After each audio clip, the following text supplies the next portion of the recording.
I'm Bleeding Critic. Welcome to Scary Stories UK.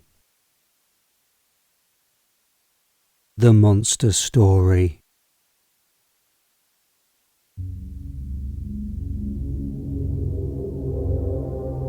Don't be sad, don't be concerned, and don't pity me. I really battled hard, and I so know when it's time to throw the towel in, time to give up. Some battles are not worth fighting for, especially when it's obvious I've no chance of winning.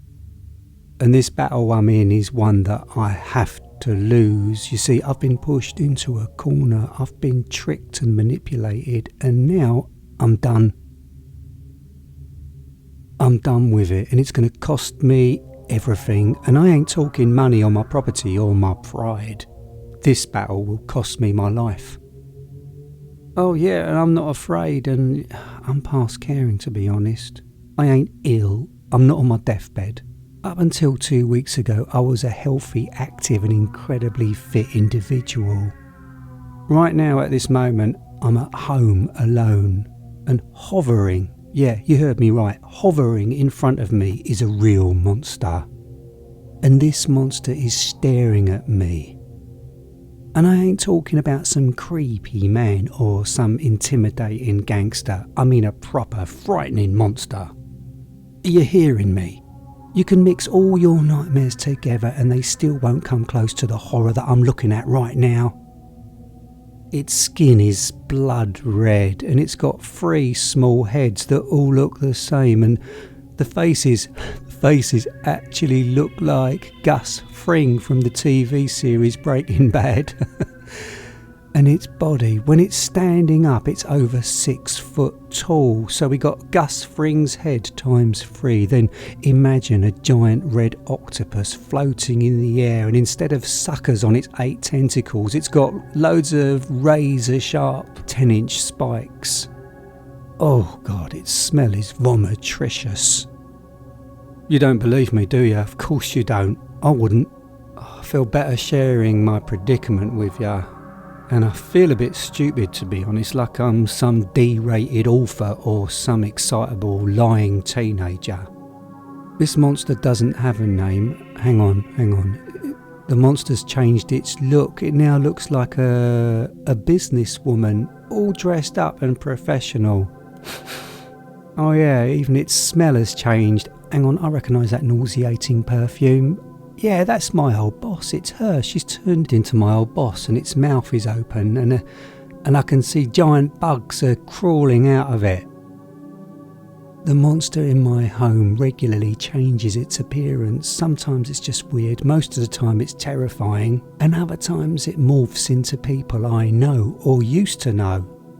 But it's when the monster's impressions start contortioning and scuttle and move fast like some giant crab is when I just can't look. It's just too bloody scary. Now you're thinking I'm really messed in my head, aren't you? Last night it decided to be a girl I used to know. I wasn't scared at first, but then when a giant centipede exploded from her small head, that's when I just lost my shit.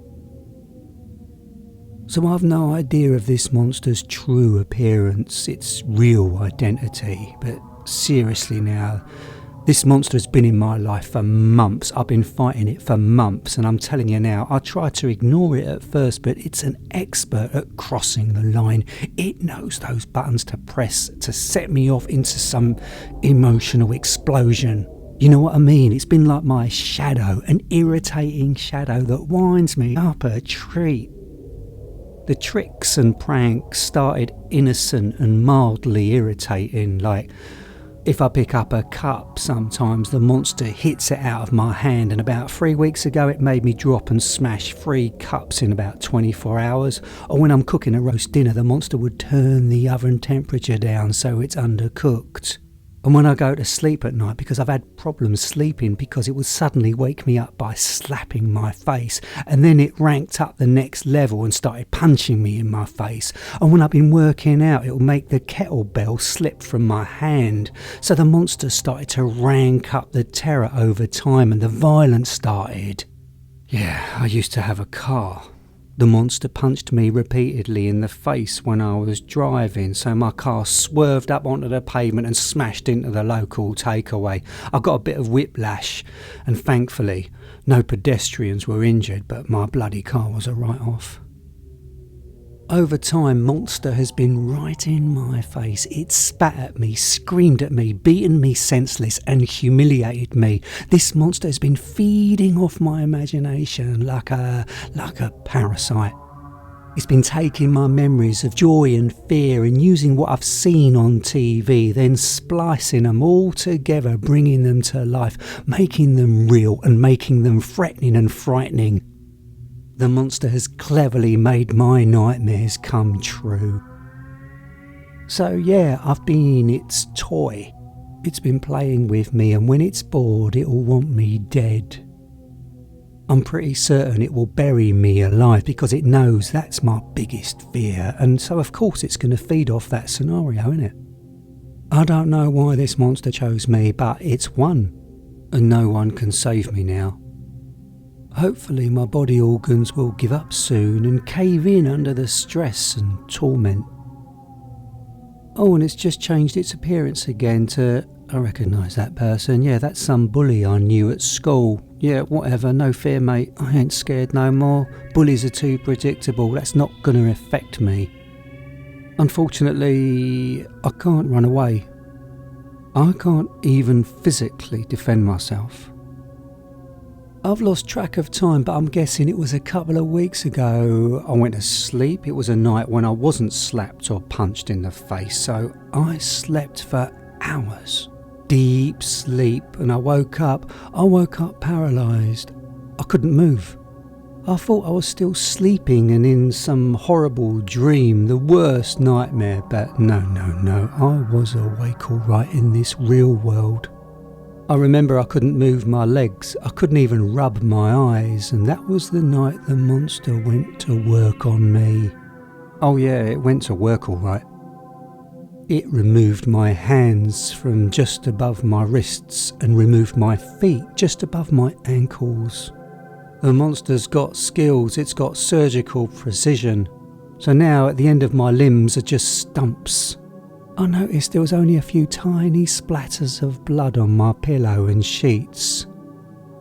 You understand where I'm coming from. I'm feeling like a head on a stick, and there's nothing for me now. The monster has been feeding me to keep me alive, and in some weird way it seems fascinated by watching me deteriorate.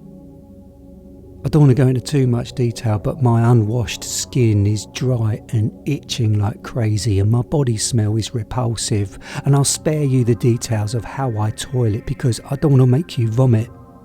So now I'm refusing to eat or drink, and hopefully I'll starve to death. Bring on the inevitable. Listen, I promise you, I didn't hurt anyone or do anything bad to deserve this monster to target me. It's crazy for me to say this, but you know what I'm going to miss when I'm gone? I'm going to miss crying to slushy and romantic songs. I just love that. I cry at anything. While I'm talking to you now, it's just changed its appearance again. Oh, now that's pretty scary. I'm pretty certain the monster looks just like you now.